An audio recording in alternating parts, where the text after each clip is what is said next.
51 ರೂಪಾಯಿ ಬದಲಿಗೆ 70 ರೂಪಾಯಿ ಕೊಡುವಂತೆ ಆಟೋ ಚಾಲಕ ಕಿರಿಕ್ ಮಾಡಿರುವ ಘಟನೆ ಮೈಸೂರಿನಲ್ಲಿ ನಡೆದಿದೆ. ಪೂಜಾ ಮಹೇಂದ್ರ ದಂಪತಿ ಊಬರ್ನಲ್ಲಿ ಆಟೋ ಬುಕ್ ಮಾಡಿಕೊಂಡಿದ್ರು. ಶಿವಯ್ಯ ಎಂಬ ಚಾಲಕ 70 ರೂಪಾಯಿ ಕೊಟ್ರೆ ಆಟೋ ನಿಲ್ಲಿಸ್ತೇನೆ, ಇಲ್ಲದಿದ್ರೆ ನಿಲ್ಲಿಸಲ್ಲ ಅಂತ ಧಮಕಿ ಹಾಕಿದ್ದಾನೆ. ಮೊಬೈಲ್ನಲ್ಲಿ ವಿಡಿಯೋ ಮಾಡ್ತಿರುವುದಾಗಿ ಗೊತ್ತಾಗಿ ಯಾವುದೋ ರಸ್ತೆಯಲ್ಲಿ ಆಟೋ ನಿಲ್ಲಿಸಿ ಡ್ರೈವರ್ ಎಸ್ಕೇಪ್ ಆಗಿದ್ದಾನೆ. ಘಟನೆಯಿಂದ ಊಬರ್ಗೆ ದೂರು ನೀಡಿದ್ರು ಉಡಾಫೆ ಉತ್ತರ ನೀಡುತ್ತಿದ್ದಾರೆ ಅಂತ ಗ್ರಾಹಕರು ಕಿಡಿಕಾರಿದ್ರು. ಬೆಂಗಳೂರಿನಲ್ಲಿ ಸಿಸಿಬಿ ಪೊಲೀಸರು ಭರ್ಜರಿಯಾಗಿ ಬೇಟೆಯಾಡಿದ್ದಾರೆ. ಡ್ರಗ್ಸ್ ಜಾಲ ಪತ್ತೆ ಹಚ್ಚಿದ ಪೊಲೀಸರು ಕೋಟ್ಯಾಂತರ ಮೌಲ್ಯದ ಮಾದಕ ವಸ್ತುಗಳನ್ನು ಜಪ್ತಿ ಮಾಡಿದ್ದಾರೆ. ವಿದೇಶಿ ಪ್ರಜೆಯಿಂದ ಬರೋಬ್ಬರಿ 7 ಕೋಟಿಗೂ ಹೆಚ್ಚು ಮೌಲ್ಯದ ಡ್ರಗ್ಸ್ ಸೀಸ್ ಮಾಡಲಾಗಿರುವಂಥದ್ದು. 14 ವಿದೇಶಿ ಪ್ರಜೆಗಳು ಹಾಗೂ 5 ಸ್ಥಳೀಯ ಪೆಡ್ಲರ್ಗಳ ಬಂಧನ ಆಗಿದೆ. 2.80 KG MDMA crystal, 2.1 KG hydro ganja ವಶಕ್ಕೆ ಪಡೆಯಲಾಗಿದೆ. ಈ ಬಗ್ಗೆ ಪ್ರತ್ಯೇಕ ಪ್ರಕರಣ ದಾಖಲಿಸಿ ಸಿಸಿಬಿ ಪೊಲೀಸರು ತನಿಖೆ ನಡೆಸುತ್ತಿದ್ದು, ವಿದೇಶಿ ಪ್ರಜೆಗಳಿಗೆ ಮನೆ ಬಾಡಿಗೆ ಕೊಟ್ಟ ಶ್ರೀರಾಮಕೃಷ್ಣ, ಸಂಗಪ್ಪ ಪಾಟೀಲ್ ಎಂಬ ಮಾಲೀಕರ ಮೇಲೆ ಕೇಸ್ ದಾಖಲಿಸಲಾಗಿದೆ. ಇನ್ನು ಏರ್ಪೋರ್ಟ್ ಕಸ್ಟಮ್ಸ್ ಅಧಿಕಾರಿಗಳು ಕಾರ್ಯಾಚರಣೆ ಮಾಡಿದ್ದು 14 ಕೋಟಿ ಮೌಲ್ಯದ ಗಾಂಜಾ ಮತ್ತು ಸಿಗರೆಟ್ಗಳನ್ನು ಜಪ್ತಿ ಮಾಡಿದ್ದಾರೆ. ಕಳೆದ 18 ದಿನಗಳಲ್ಲಿ 14 ಕೋಟಿ ಮೌಲ್ಯದ ವಿವಿಧ ಬಗೆಯ ಹೈಡ್ರೋಫೋನಿಕ್ಸ್ ಗಾಂಜಾ ಮತ್ತು ಸಿಗರೆಟ್ಗಳನ್ನು ವಶಪಡಿಸಿಕೊಳ್ಳಲಾಗಿದೆ. ಪ್ರತ್ಯೇಕ ಪ್ರಕರಣಗಳಲ್ಲಿ 10 ಜನ ಆರೋಪಿಗಳಿಂದ 14 ಕೋಟಿ 22 ಲಕ್ಷ ಮೌಲ್ಯದ ವಸ್ತುಗಳನ್ನು ವಶಪಡಿಸಿಕೊಳ್ಳಲಾಗಿದೆ. ಬೆಂಗಳೂರಿನ ಬಂಡೆಪಾಳ್ಯ ಪೊಲೀಸರು ಭರ್ಜರಿ ಬೇಟೆಯಾಡಿದ್ದಾರೆ. 2 ಪ್ರತ್ಯೇಕ ಪ್ರಕರಣಗಳಲ್ಲಿ 3 ಆರೋಪಿಗಳನ್ನು ಬಂಧಿಸಲಾಗಿದೆ. ತಮಿಳುನಾಡು ಮೂಲದ ಅಜೀವುಲ್ಲಾ, ನಜೀವುಲ್ಲಾ, ರಿಷಬ್ ಚಕ್ರವರ್ತಿ ಬಂಧಿತರು. ಬಸ್ನಲ್ಲಿ ನಗರಕ್ಕೆ ಬಂದು ಬೈಕ್ ಕದ್ದು ಎಸ್ಕೇಪ್ ಆಗ್ತಾ ಇದ್ರು. ಇಬ್ಬರಿಂದ 10 ಬೈಕ್ಗಳನ್ನು ಜಪ್ತಿ ಮಾಡಲಾಗಿದೆ. ಮತ್ತೊಂದು ಪ್ರಕರಣದಲ್ಲಿ ರಿಷಬ್ ಚಕ್ರವರ್ತಿ ಎಂಬಾತನ ಬಂಧಿಸಲಾಗಿದ್ದು, ಆಕ್ಸಸ್ ಸ್ಕೂಟಿಗಳನ್ನೇ ಟಾರ್ಗೆಟ್ ಮಾಡಿ ಕದಿತಾ ಇದ್ದಂತಹ ಕದೀಮ ಯಲಹಂಕ, ಬಾಕ್ಲೂರು, ಬಂಡೆಪಾಳ್ಯ ಠಾಣೆ ವ್ಯಾಪ್ತಿಯಲ್ಲಿ ಕೈಚಳಕವನ್ನು ತೋರಿಸ್ತಾ ಇದ್ದ. ಬಂಧಿತನಿಂದ 8 ಸ್ಕೂಟಿಗಳನ್ನು ಜಪ್ತಿ ಮಾಡಲಾಗಿದೆ. ಬೆಂಗಳೂರಲ್ಲಿ ಸುಲಿಗೆ, ಕೊಲೆ, ರೋಡ್ ರೇಸ್ ಪ್ರಕರಣಗಳು ದಿನೇ ದಿನೇ ಹೆಚ್ಚಾಗ್ತಾ ಇದೆ. ಈ ಬಗ್ಗೆ ನಗರ ಪೊಲೀಸ್ ಆಯುಕ್ತ ಸೀಮಂತ್ ಕುಮಾರ್ ಸಿಂಗ್ ಪ್ರತಿಕ್ರಿಯೆ ನೀಡಿದ್ದು, ಎಲ್ಲಾ ವಿಚಾರದ ಬಗ್ಗೆಯೂ ಗಮನ ಹರಿಸಲಾಗ್ತಾ ಇದೆ, ಬೀಟ್ ಹೆಚ್ಚಿಸಲಾಗಿದೆ, ಪ್ರಕರಣಗಳನ್ನು ಟ್ರೇಸ್ ಮಾಡಲಾಗ್ತಾ ಇದೆ, ರಾಬರಿ ಕೇಸ್ಗಳ ಬಗ್ಗೆ ಎಚ್ಚರ ವಹಿಸಲಾಗ್ತಾ ಇದೆ ಅಂತ ಹೇಳಿದ್ದಾರೆ.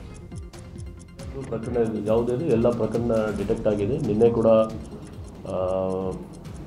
ಕೆಂಗೇರಿ ವ್ಯಾಪ್ತಿಯಲ್ಲಿ ಒಂದು ಇನ್ಸಿಡೆಂಟ್ ಆಗಿತ್ತು. ಮೊನ್ನೆ ನೈಟ್ ಕುಡುದೇಶಿಯಲ್ಲಿ ಒಂದು ವ್ಯಾಗನ್ ಕಾರಲ್ಲಿ ಮಾಡಿದರು. ಅವರೆಲ್ಲ 5 ಜನ ಆರೋಪಿ ಪೈಕಿ 3 ಜನ ಸಿಕ್ಕಿದ್ದಾರೆ. ಅವರು ಮೇನ್ ಆರೋಪಿ ಕೂಡ ಒಬ್ಬ ಸಿಕ್ಕಿದ್ದಾನೆ.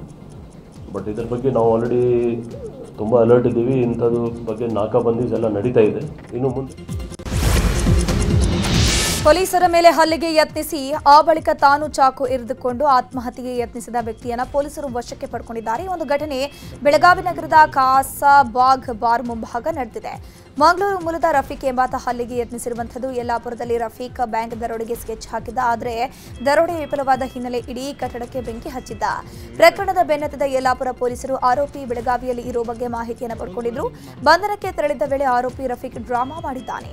ಸದ್ಯ ರಫೀಕ್ ಮತ್ತು ಗಾಯಾಳುಗಳು ಪೊಲೀಸರಿಗೆ ಚಿಕಿತ್ಸೆಯನ್ನು ಕೊಡಿಸಲಾಗುತ್ತಿದೆ. ಕಲಬುರಗಿಯ ಕುಖ್ಯಾತ ರೌಡಿ ಶೀಟರ್ನನ್ನ ಗಡಿಪಾರು ಮಾಡಲಾಗಿದೆ. ಸಂತ್ರಸವಾಡಿ ಪ್ರದೇಶದ ನಿವಾಸಿ ರೌಡಿ ಶೀಟರ್ ಶೇಖ್ ಶೋಹೇಬ್ ಹುಸೇನ್ ಗಡಿಪಾರಾದ ರೌಡಿ ಶೀಟರ್. ಕೊಡಗು ಜಿಲ್ಲೆ ವಿರಾಜಪೇಟೆ ಗ್ರಾಮೀಣ ಠಾಣಾ ವ್ಯಾಪ್ತಿಗೆ ಗಡಿಪಾರು ಮಾಡಲಾಗಿದೆ. ಕಲಬುರಗಿ ನಗರದ ವಿವಿಧ ಠಾಣೆಗಳಲ್ಲಿ ರೌಡಿ ಶೀಟರ್ ವಿರುದ್ಧ 9 ಪ್ರಕರಣಗಳು ದಾಖಲಾಗಿತ್ತು. ಕೊಲೆ, ಅಕ್ರಮ ಗಾಂಜಾ ಸಾಗಾಟ, ಸಾರ್ವಜನಿಕ ಸ್ಥಳಗಳಲ್ಲಿ ಹೊಡೆದಾಟ ಮಾಡ್ತಾ ಇದ್ದ ಶೇಖ್ ಶೋಹೇಬ್ ಹುಸೇನ್ ಕಲಬುರಗಿ ನಗರ ಪೊಲೀಸ್ ಆಯುಕ್ತರ ಆದೇಶದ ಮೇರೆಗೆ ಗಡಿಪಾರು ಮಾಡಲಾಗಿದೆ. ಸೌದಿ ಅರೇಬಿಯಾ ಬಸ್ ಅಪಘಾತದಲ್ಲಿ ಬೀದರ್ ಮೂಲದ ಮಹಿಳೆ ಸಾವನ್ನಪ್ಪಿದ್ದಾರೆ. ರಹಮತ್ ಬಿ ಬಸ್ ಅಪಘಾತದಲ್ಲಿ ಮೃತಪಟ್ಟಂತಹ ಮಹಿಳೆ. ನವೆಂಬರ್ 9ರಂದು ಬೀದರ್ನಿಂದ ಹೈದರಾಬಾದ್ಗೆ ರಹಮತ್ ಬಿ ಎಂಬ ಮಹಿಳೆ ತೆರಳಿದ್ರು. ಮೆಕ್ಕಾದಲ್ಲಿ 8 ದಿನ ಕಳೆದು ಮದೀನಾಗೆ ಬಸ್ನಲ್ಲಿ ತೆರಳುವ ವೇಳೆ ದುರಂತ ಸಂಭವಿಸಿದೆ. ಅಪಘಾತದಲ್ಲಿ ರಹಮತ್ ಬಿ ಸಾವನ್ನಪ್ಪಿರುವ ಸುದ್ದಿ ತಿಳಿದು ಕುಟುಂಬಸ್ಥರ ಆಕ್ರಂದನ ಮುಗಿಲು ಮುಟ್ಟಿದೆ. ನಮ್ಮ ಕುಟುಂಬಸ್ಥರನ್ನ ಸೌದಿ ಅರೇಬಿಯಾಗೆ ಕಳಿಸಿ ಮೃತದೇಹ ತರಿಸಿಕೊಡುವ ವ್ಯವಸ್ಥೆಯನ್ನು ಮಾಡಿಕೊಡುವಂತೆ ಕುಟುಂಬಸ್ಥರು ಸರ್ಕಾರಕ್ಕೆ ಮನವಿಯನ್ನು ಮಾಡಿಕೊಂಡಿದ್ದಾರೆ. ಉಡುಪಿ ಜಿಲ್ಲೆಯ ಹಿಂದೂ ಜಾಗರಣ ವೇದಿಕೆ ಮುಖಂಡನನ್ನ ಬಂಧಿಸಲಾಗಿದೆ. ಕಾರ್ಕಳದ ಅಜಿಕಾರಿನ ರತ್ನಾಕರ್ ಅಮೀನ್ ಅನ್ನೋರನ್ನ ಬಂಧಿಸಲಾಗಿದೆ. ದೆಹಲಿ ಸ್ಫೋಟ ಖಂಡಿಸಿ ಹಿಂದೂ ಜಾಗರಣ ವೇದಿಕೆ ಪ್ರತಿಭಟನೆ ನಡೆಸಿತ್ತು. ಭಾಷಣದಲ್ಲಿ ಪ್ರಚೋದನಕಾರಿ ಹೇಳಿಕೆ ಆರೋಪ ಹಿನ್ನೆಲೆ ದೂರು ದಾಖಲಾಗಿತ್ತು. ಮದರಸಾ ಹಾಗೂ ಮಸೀದಿಯಲ್ಲಿ ಹಿಂದೂಗಳ ಹತ್ಯೆಗೆ ಪ್ರಚೋದನೆ ಎಂಬ ಹೇಳಿಕೆ ಹಿನ್ನೆಲೆ ಸಮಾಜದಲ್ಲಿ ದ್ವೇಷ, ಅಸೂಯೆ ಉಂಟು ಮಾಡುವ ಹೇಳಿಕೆಗೆ ಸುಮೋಟೋ ಕೇಸ್ ದಾಖಲಿಸಲಾಗಿದೆ. ಉಡುಪಿ ನಗರ ಠಾಣೆಯಲ್ಲಿ ರತ್ನಾಕರ್ ಮೇಲೆ ಪ್ರಕರಣ ದಾಖಲಾಗಿತ್ತು. ಆರೋಪಿ ರತ್ನಾಕರ್ರನ್ನ ಬಂಧಿಸಿ ಪೊಲೀಸರು ಕೋರ್ಟ್ಗೆ ಹಾಜರುಪಡಿಸಿದ್ದಾರೆ. ಮುಸ್ಲಿಂ ಚಿಂತಕ ತನ್ವೀರ್ ಅಹಮದ್ ಉಲ್ಲಾ ನೇತೃತ್ವದ ತಂಡ ಧರ್ಮಸ್ಥಳಕ್ಕೆ ತಲುಪಿದೆ. ಬೆಂಗಳೂರಿನಿಂದ ಧರ್ಮಸ್ಥಳಕ್ಕೆ ಪಾದಯಾತ್ರೆ ಮೂಲಕ ಆಗಮಿಸಿದ ತನ್ವೀರ್ ಟೀಮ್ ಇನ್ನು 10 ದಿನಗಳ ಹಿಂದೆ ತನ್ವೀರ್ ಅಹಮದ್ ಉಲ್ಲಾ ನೇತೃತ್ವದ ತಂಡ ಬೆಂಗಳೂರಿನಿಂದ ಹೊರಟಿತ್ತು. ಪಾದಯಾತ್ರಿಗಳಿಗೆ ದೇವಸ್ಥಾನದ ವತಿಯಿಂದ ಅದ್ದೂರಿ ಸ್ವಾಗತ ನೀಡಲಾಯಿತು. ಹಾರ ಹಾಕಿ ಬ್ಯಾಂಡ್ ವಾಲಗದ ಮೂಲಕ ಸ್ವಾಗತಿಸಲಾಯಿತು. ಬಳಿಕ ಮುಸ್ಲಿಂ ಚಿಂತಕ ತನ್ವೀರ್ ಅಹಮದ್ ಉಲ್ಲಾ ಮಾತನಾಡಿ, ಶ್ರೀ ಕ್ಷೇತ್ರ ಧರ್ಮಸ್ಥಳ ಪ್ರೀತಿ ಪ್ರೇಮದ ದೇಗುಲ. ಯಾವ ಕ್ಷೇತ್ರದಲ್ಲಿ ಯಾರು ಯಾರಿಗೆ ಏನೇನು ಕೊಡುಗೆ ನೀಡಿದ್ದಾರೆ ಅದನ್ನ ಕಣ್ಣಾರೆ ನೋಡಬೇಕು ಅಂತ ಹೇಳಿತ್ತು. ಇಲ್ಲಿಗೆ ಬಂದು ನಮ್ಮ ಅಪೇಕ್ಷೆ ಮೀರಿ ಖುಷಿಯಾಗಿದೆ. ಈ ಪ್ರಕರಣ ಜನತಾ ನ್ಯಾಯಾಲಯದಲ್ಲಿದೆ. ನನಗೆ ಸರ್ಕಾರದ ಮೇಲೆ ಸಂಪೂರ್ಣವಾಗಿರೋ ನಂಬಿಕೆ ಇದೆ. ತಪ್ಪಿತಸ್ಥರಿಗೆ ಸೂಕ್ತ ಶಿಕ್ಷೆ ನೀಡಲಾಗುತ್ತೆ ಅಂತ ಹೇಳಿದರು. ಈ ಪಾದಯಾತ್ರೆಯ ಉದ್ದೇಶ ಒಂದೇ, ಪೂಜ್ಯ ಖಾವಂತರು ಮತ್ತು ಶ್ರೀ ಕ್ಷೇತ್ರ ಧರ್ಮಸ್ಥಳ ಜನರ ಒಳ್ಳೇದಗೋಸ್ಕರ ಏನೇನು ಕೆಲಸ ಮಾಡಿದ್ದೆ ನಾವು ನಮ್ಮ ಕಣ್ಣಾರೆ ನೋಡಬೇಕಂತ ಆಸೆ ಇತ್ತು. ಈ ಪ್ರೀತಿ ಪ್ರೇಮದ ದೇಗುಲ ಎಷ್ಟು ವಿಶಾಲವಾದದ್ದೇ. ಯಾವ ಕ್ಷೇತ್ರದಲ್ಲಿ ಚಾಮರಾಜನಗರ ಜಿಲ್ಲೆಯ ಗುಂಡ್ಲುಪೇಟೆ ತಾಲೂಕಿನ ಬೆರಂಬಾಡಿ ಬಳಿ ಚಿರತೆ ಕೊನೆಗೂ ಬೋನಿಗೆ ಬಿದ್ದಿದೆ. ದನ ಕರುಗಳ ಮೇಲೆ ಚಿರತೆ ನಿರಂತರ ದಾಳಿಯನ್ನ ನಡೆಸ್ತಾ ಇತ್ತು. ಚಿರತೆ ದಾಳಿಯಿಂದ ರೈತರು ಆತಂಕಕ್ಕೆ ಒಳಗಾಗಿದ್ರು. ಚಿರತೆ ಸೆರೆಗೆ ಗ್ರಾಮಸ್ಥರು ಆಗ್ರಹಿಸಿದ್ದು ಅರಣ್ಯಾಧಿಕಾರಿಗಳು ಬೋನು ಅಳವಡಿಸಿದ್ರು. ಇವತ್ತು ಬೇಟೆಯಾಡಲು ಬರ್ತಾ ಇದ್ದಂತಹ ಚಿರತೆ ಬೋನಿಗೆ ಬಿದ್ದಿದೆ. ಬೆಂಗಳೂರಿನಲ್ಲಿ ಮೇಕೆದಾಟು ಯೋಜನೆ ಕುರಿತು ಡಿಸಿಎಂ ಡಿಕೆ ಶಿವಕುಮಾರ್ ಮಹತ್ವದ ಸಭೆ ನಡೆಸಿದರು. ಯೋಜನೆ ಸಂಬಂಧ ವಿಧಾನಸೌಧದಲ್ಲಿ ವಿವಿಧ ಇಲಾಖೆಯ ಅಧಿಕಾರಿಗಳ ಜೊತೆ ಡಿಕೆಶಿ ಸಭೆ ನಡೆಸ್ತಾ ಇದ್ದಾರೆ. ಅರಣ್ಯ ಇಲಾಖೆ, ನೀರಾವರಿ ಇಲಾಖೆ, ಕಂದಾಯ ಇಲಾಖೆ ಅಧಿಕಾರಿಗಳು ಭಾಗಿಯಾಗಿದ್ದರು. ಸುಪ್ರೀಂ ಕೋರ್ಟ್ ತೀರ್ಪಿನ ಬಳಿಕ ತುರ್ತು ಯೋಜನೆ ಅನುಷ್ಠಾನಕ್ಕೆ ಡಿಕೆ ಶಿವಕುಮಾರ್ ಸಿದ್ಧತೆಯನ್ನ ಮಾಡಿಕೊಳ್ತಿದ್ದಾರೆ. 28ನೇ ಬೆಂಗಳೂರು ಟೆಕ್ ಸಮ್ಮಿಟ್ಗೆ ಸಿಎಂ ಸಿದ್ದರಾಮಯ್ಯ ಚಾಲನೆ ನೀಡಿದರು. 3 ದಿನಗಳ ಕಾಲ ಬೆಂಗಳೂರಿನ ಅಂತಾರಾಷ್ಟ್ರೀಯ ಪ್ರದರ್ಶನ ಕೇಂದ್ರದಲ್ಲಿ ಕಾರ್ಯಕ್ರಮ ನಡೆಯುತ್ತೆ. ವಿದ್ಯುನ್ಮಾನ ಮಾಹಿತಿ ತಂತ್ರಜ್ಞಾನ ಮತ್ತು ಜೈವಿಕ ತಂತ್ರಜ್ಞಾನ ಇಲಾಖೆ software technology park of India ವತಿಯಿಂದ ಕಾರ್ಯಕ್ರಮ ಆಯೋಜನೆ ಮಾಡಲಾಗಿದೆ. ಡಿಸಿಎಂ ಡಿಕೆಶಿ ಮಾತನಾಡಿ, ಎಲ್ಲ ಅಂತಾರಾಷ್ಟ್ರೀಯ ನಾಯಕರು ಬೆಂಗಳೂರು ಬಗ್ಗೆ ಆಸಕ್ತಿ ತೋರಿ ಬರ್ತಿದ್ದಾರೆ. ಟೆಕ್ ಸಮ್ಮಿಟ್ಗೆ ಬರ್ತಿರೋರನ್ನ ನಾವು ಆದರದಿಂದ ಸ್ವಾಗತಿಸುತ್ತೇವೆ. ವಿದ್ಯಾರ್ಥಿಗಳಿಗೆ ವಿಪುಲ ಅವಕಾಶಗಳಿವೆ. ಇಡೀ ಪ್ರಪಂಚ ನಮ್ಮತ್ತ ನೋಡ್ತಾ ಇದೆ. ವಿದ್ಯಾರ್ಥಿಗಳಿಗೆ ಏನಾದರೂ ಸ್ಟಾರ್ಟ್ಅಪ್ ಐಡಿಯಾಗಳಿದ್ರು ಅವರಿಗೂ ನಾವು ಅವಕಾಶವನ್ನ ಮಾಡಿಕೊಡ್ತೀವಿ ಅಂತ ಹೇಳಿದರು. ಬಹಳ ಜನ ಇನ್ವೆಸ್ಟ್ ಮಾಡಲಿಕ್ಕೆ ಕೋಟ್ಯಾಂತರ ರೂಪಾಯಿ ಬಿಲಿಯನ್ಸ್ ಆಫ್ ಡಾಲರ್ಸ್ ಇನ್ವೆಸ್ಟ್ ಮಾಡಲಿಕ್ಕೆ ಮುಂದೆ ಬಂದಿದ್ದಾರೆ. ನಾನು ನಮ್ಮ ಮಕ್ಕಳಿಗೆ ನಮ್ಮ ವಿದ್ಯಾರ್ಥಿಗಳಿಗೆ ಮುಂದಿನ ಭವಿಷ್ಯ ಇಡೀ ಪ್ರಪಂಚ ನಿಮ್ಮನ್ನು ನೋಡ್ತಾ ಇದೆ. ನೀವು ವರ್ಲ್ಡ್ ಮಟ್ಟದಲ್ಲಿ ನಮ್ಮ ಮಕ್ಕಳೆಲ್ಲ ಕಾಂಪೀಟ್ ಮಾಡಬೇಕು. ಸರ್ಕಾರ ಎಲ್ಲರೂ ಕೂಡ ಸ್ಪಂದಿಸಲಿಕ್ಕೆ ಅವಕಾಶ ಇದೆ. ನಿಮಗೂ ಕೂಡ ಹೊಸ ಐಡಿಯಾ ಬಂದರೆ ಈ ಸ್ಟಾರ್ಟ್ಅಪ್ ಅಲ್ಲಿ ಅವಕಾಶ ಮಾಡಿಕೊಡ್ತೀವಿ. All Fortune 500 company. Bosch global software ಟೆಕ್ನಾಲಜೀಸ್ನ ಅಧ್ಯಕ್ಷ, ವ್ಯವಸ್ಥಾಪಕ ನಿರ್ದೇಶಕ ಮತ್ತು ಮುಖ್ಯ ಕಾರ್ಯನಿರ್ವಾಹಕ ಅಧಿಕಾರಿಯಾಗಿರುವ ದತ್ತಾತ್ರೇಯ ಸಾಲಗಾಮೆ ಅವರನ್ನು ರಾಜ್ಯ ಸರ್ಕಾರ ಗೌರವಿಸಿದೆ. ಬೆಂಗಳೂರಿನಲ್ಲಿ ನಡೆಯುತ್ತಿರುವಂತಹ ಟೆಕ್ ಸಮ್ಮಿಟ್ನಲ್ಲಿ ದತ್ತಾತ್ರೇಯ ಸಾಲಗಾಮೆ ಅವರನ್ನು ಸಿಎಂ ಹಾಗೂ ಡಿಸಿಎಂ ಸೇರಿದಂತೆ ಸರ್ಕಾರದ ಪ್ರತಿನಿಧಿಗಳು ಸನ್ಮಾನಿಸಿದರು. ದತ್ತಾತ್ರೇಯ ಸಾಲಗಾಮೆ ಬಾಷ್ ಕಂಪನಿಯಲ್ಲಿ ಇಂಥದ್ದೊಂದು ಹುದ್ದೆಗೇರಿದ ಮೊದಲ ಕನ್ನಡಿಗರಷ್ಟೇ ಅಲ್ಲ, ಮೊದಲ ಭಾರತೀಯ ಕೂಡ ಹೌದು. ಐಟಿ ಕ್ಷೇತ್ರದಲ್ಲಿ ಅವರ ಸ್ಫೂರ್ತಿದಾಯಕ ಪಯಣವನ್ನು ಸ್ಮರಿಸಿ ಸರ್ಕಾರ ಅವರನ್ನ ಗೌರವಿಸಿದೆ. ಕಳೆದ ವರ್ಷ ದತ್ತಾತ್ರೇಯ ಸಾಲಗಾಮೆ ಅವರಿಗೆ ನ್ಯೂಸ್ 18 ಕನ್ನಡ ಪ್ರತಿಷ್ಠಿತ ವರ್ಷದ ಕನ್ನಡಿಗ ಪ್ರಶಸ್ತಿ ಕೊಟ್ಟು ಗೌರವಿಸಿದೆ. A pioneering initiative by the government of Karnataka, setting the tone for the entire country. Karnataka has long been the center of India's space journey, hosting 50% share of India's space tech market by 2030. Let's give a round of applause. Of 90+ lakh jobs, growth of software exports to 11 2030. Ladies and gentlemen, Karnataka state IT policy.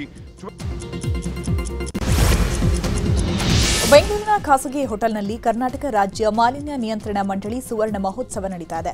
Secular ಅರ್ಥವ್ಯವಸ್ಥೆ ಮತ್ತು ಸ್ಥಿರತೆ ಕುರಿತ ಸಮ್ಮೇಳನ ಆಯೋಜನೆ ಮಾಡಲಾಗಿದೆ. News 18ಗೆ ಮಾಲಿನ್ಯ ನಿಯಂತ್ರಣ ಮಂಡಳಿ ಅಧ್ಯಕ್ಷ ಎಂಪಿ ನರೇಂದ್ರ ಸ್ವಾಮಿ ಮಾತನಾಡಿ, ಮಾಲಿನ್ಯಕಾರಕ ವಿಷಯಗಳನ್ನು ಕಡಿಮೆ ಮಾಡೋದು, ಭೂಮಿ ವಾಯು ಉಳಿಸೋದು, ನೀರು ಉಳಿಸಲು ಹೇಗೆ ಹೆಜ್ಜೆ ಇಡಬೇಕು ಅಂತ ಚರ್ಚೆ ಮಾಡಿದ್ದೇವೆ. ನಮ್ಮ ಕಾಯ್ದೆಗಳನ್ನು ಹೇಗೆ ಬಳಸಿಕೊಳ್ಳಬೇಕು ಅಂತ ಚರ್ಚೆ ನಡೆಸಲಾಗಿದೆ. ಸಾರಾಂಶದ ಬಂದಂತಹ ಬಳಿಕ ಸರ್ಕಾರಕ್ಕೆ ಮನವಿ ರೂಪದಲ್ಲಿ ನೀಡಿದ್ದೇವೆ. ಇದನ್ನು ರಾಜ್ಯಾದ್ಯಂತ ಎಲ್ಲ ಜಿಲ್ಲೆಗಳಲ್ಲೂ ನಡೆಸಿದ್ದೇವೆ. ಪರಿಸರದ ಬಗ್ಗೆ ಅರಿವು ಮೂಡಿಸುವ ಪ್ರಯತ್ನ ಇದಾಗಿದೆ ಅಂತ ಹೇಳಿದರು. ಇದರ ಉದ್ದೇಶ ಮಾಲಿನ್ಯಕಾರಕ ವಿಚಾರಗಳನ್ನು ತಡೆಗಟ್ಟುವ ಬಗೆ ಮತ್ತು ಪರಿಣಾಮಕಾರಿಯಾಗಿ ಸಂಪೂರ್ಣ ಹಲವಾರು ವಿಚಾರಗಳಲ್ಲಿ ನಾವು ಕೆಲವೊಂದು ವಸ್ತುಗಳನ್ನು ರೀಸೈಕಲ್ ಮಾಡೋದಂಗೆ, ರೀಯೂಸ್ ಮಾಡೋದಂಗೆ ಮತ್ತು ಮಾಲಿನ್ಯಕಾರಕ ವಿಚಾರಗಳನ್ನು ನಾವು ಕಡಿಮೆಗೊಳಿಸ್ತಕ್ಕಂಥದ್ರ ಜೊತೆಗೆ ಭೂಮಿಯನ್ನು ಉಳಿಸೋದು, ವಾಯುವನ್ನು ಉಳಿಸೋದು ಮತ್ತು ನೀರನ್ನು ಉಳಿಸ್ತಕ್ಕಂಥ ಕೆಲಸದಲ್ಲಿ ಹೇಗೆ ನಾವು ಹೆಜ್ಜೆ ಇಡಬೇಕು, ನಮ್ಮ ಕಾಯ್ದೆಗಳನ್ನು ಯಾವ ರೀತಿ ಸಮರ್ಪಕವಾಗಿ ಬಳಸಬೇಕು. ನವೆಂಬರ್ 28 ಪ್ರಧಾನಿ ನರೇಂದ್ರ ಮೋದಿ ಉಡುಪಿಗೆ ಭೇಟಿ ನೀಡಲಿದ್ದಾರೆ. ಕಡಗೋಲು ಕೃಷ್ಣದೇವರ ದರ್ಶನ ಪಡೆಯಲಿದ್ದಾರೆ. ಪ್ರಧಾನಿಯಾದ ಬಳಿಕ ಇದೇ ಮೊದಲ ಬಾರಿಗೆ ಕೃಷ್ಣಮಠಕ್ಕೆ ಪ್ರಧಾನಿ ಭೇಟಿ ನೀಡುತ್ತಾ ಇರುವಂಥದ್ದು. ಕೃಷ್ಣಮಠದ ಆವರಣದಲ್ಲಿ ಭಕ್ತರ ಸಮಾವೇಶ ನಡೆಯಲಿದೆ. ಲಕ್ಷಕಂಠ ಗೀತಾ ಪಠಣ ಸಮಾರೋಪ ನಡೆಯಲಿದೆ. 1 ಲಕ್ಷ ಭಕ್ತರು ಭಗವದ್ಗೀತೆ ಪಠಿಸಲಿದ್ದು ಪ್ರಧಾನಿ ಮೋದಿ ಅವರು ಕೂಡ ಭಗವದ್ಗೀತೆ ಪಠಣ ಮಾಡಲಿದ್ದಾರೆ. ಕೃಷ್ಣಮಠದ ಹೊರ ಆವರಣದಲ್ಲಿ ಭರ್ಜರಿಯಾಗಿ ಸಿದ್ಧತೆ ಮಾಡಲಾಗುತ್ತಿದೆ. ದಾವಣಗೆರೆ ಜಿಲ್ಲೆಯ ಹೊನ್ನಾಳಿ ಪಟ್ಟಣದಲ್ಲಿ ಭಾರೀ ಹೈ ಡ್ರಾಮಾ ನಡೀತಾ ಇದೆ. ಬೆಂಬಲ ಬೆಲೆ ಯೋಜನೆ ಅಡಿ ಮೆಕ್ಕೆಜೋಳ ಖರೀದಿ ಕೇಂದ್ರ ತೆರೆಯಲು ಆಗ್ರಹಿಸಿ ಹೊನ್ನಾಳಿ ಪಟ್ಟಣ ಬಂದ್ ಮಾಡಲಾಗಿದೆ. ರೇಣುಕಾಚಾರ್ಯ ನೇತೃತ್ವದಲ್ಲಿ ಬಿಜೆಪಿ ಪ್ರತಿಭಟನೆ ನಡೆಸ್ತಾ ಇದೆ. ಸಂಗೊಳ್ಳಿ ರಾಯಣ್ಣ ವೃತ್ತದಲ್ಲಿ ಮೆಕ್ಕೆಜೋಳ ಸುರಿದು ರೇಣುಕಾಚಾರ್ಯ ಆಕ್ರೋಶವನ್ನು ವ್ಯಕ್ತಪಡಿಸಿದರು. ಮತ್ತೊಂದು ಕಡೆ ಅಂಗಡಿ ಮುಂಗಟ್ಟು ತೆರೆಯುವಂತೆ ಒತ್ತಾಯಿಸಿ ಹೊನ್ನಾಳಿ ಕಾಂಗ್ರೆಸ್ ಶಾಸಕ ಶಾಂತನಗೌಡ ಬೀದಿಗಿಳಿದಿದ್ದರು. ಹೊನ್ನಾಳಿ ನ್ಯಾಮತಿ ಬಂದ್ ಹಿನ್ನೆಲೆ ಮಾಜಿ ಸಚಿವ ರೇಣುಕಾಚಾರ್ಯ ಹಾಗೂ ಶಾಸಕ ಶಾಂತನಗೌಡ ಮುಖಾಮುಖಿಯಾಗಿದ್ದರು. ಕಾಂಗ್ರೆಸ್ ಬಿಜೆಪಿ ಕಾರ್ಯಕರ್ತರು ಪರಸ್ಪರ ಘೋಷಣೆ ಕೂಗಿದರು. ಹೊನ್ನಾಳಿ ಪಟ್ಟಣದ ಟಿಬಿ ಸರ್ಕಲ್ನಲ್ಲಿ ಉದ್ವಿಗ್ನ ಪರಿಸ್ಥಿತಿ ನಿರ್ಮಾಣವಾಯಿತು. ಶಾಸಕ ಶಾಂತನಗೌಡ ಹಾಗೂ ಮಾಜಿ ಸಚಿವ ರೇಣುಕಾಚಾರ್ಯ ಮಧ್ಯೆ ಜಟಾಪಟಿಯಾಗಿದ್ದು ಕೈಕೈ ಮಿಲಾಯಿಸುವ ಹಂತಕ್ಕೆ ತಲುಪಿತು. ಪ್ರತಿ ಟನ್ ಕಬ್ಬಿಗೆ 3,160 ರೂಪಾಯಿ ಬೆಂಬಲ ಬೆಲೆ ನೀಡುವಂತೆ ಆಗ್ರಹಿಸಿ ರೈತರು ಪ್ರತಿಭಟನೆ ಮಾಡ್ತಾ ಇದ್ದಾರೆ. ಕಲಬುರಗಿ ಜಿಲ್ಲೆಯ ಅಫ್ಜಲ್ಪುರ ಪಟ್ಟಣದಲ್ಲಿ ವಿವಿಧ ರೈತಪರ ಸಂಘಟನೆಗಳು ಪ್ರತಿಭಟನೆ ಮಾಡ್ತಾ ಇದೆ. ಅಂಬೇಡ್ಕರ್ ವೃತ್ತದಲ್ಲಿ ಧರಣಿ ಮಾಡಲಾಗುತ್ತಿದೆ. ಕಲಬುರಗಿ ಜಿಲ್ಲೆಯ ರೈತರಿಗೆ ಅನ್ಯಾಯ ಆಗದಂತೆ ಸಚಿವ ಪ್ರಿಯಾಂಕ್ ಖರ್ಗೆ ನೋಡ್ಕೋಬೇಕು. 2 ದಿನದಲ್ಲಿ ಬೆಲೆ ನಿಗದಿ ಮಾಡದಿದ್ರೆ ಉಗ್ರ ಹೋರಾಟ ಮಾಡ್ತೀವಿ ಅಂತ ಪ್ರತಿಭಟನಾಕಾರರು ಸರ್ಕಾರಕ್ಕೆ ಎಚ್ಚರಿಕೆಯನ್ನು ನೀಡಿದರು.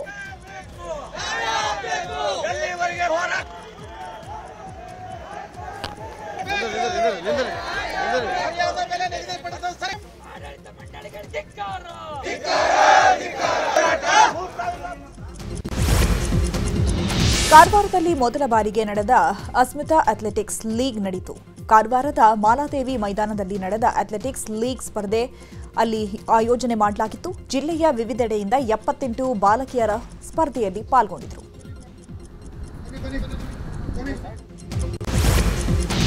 ತಮಿಳುನಾಡಿನ ಕರೂರ್ ಬಳಿಯ ಕೋಡಿಯೂರು ಪ್ರದೇಶದಲ್ಲಿ ಚಡ್ಡಿ ಗ್ಯಾಂಗ್ ಆಕ್ಟಿವ್ ಆಗಿದೆ. 3-4 ಪುಂಡರು ಮುಖಕ್ಕೆ ಬಟ್ಟೆ ಸುತ್ತಕೊಂಡು ಕೈಯಲ್ಲಿ ದೊಣ್ಣೆಗಳನ್ನು ಹಿಡ್ಕೊಂಡು ಮನೆಗೆ ನುಗ್ಗಿದ್ದಾರೆ. ಮನೆಯಲ್ಲಿದ್ದ ಮಹಿಳೆಗೆ ಬೆದರಿಸಿ ಚಿನ್ನದ ಸರ ಕಸಿದು ಪರಾರಿಯಾಗಿದ್ದಾರೆ. ಇದಕ್ಕೂ ಮುನ್ನ ಮನೆಯೊಂದರ ಬಳಿ ದರೋಡೆಗೆ ಪ್ರಯತ್ನ ಪಟ್ಟಿದ್ರು.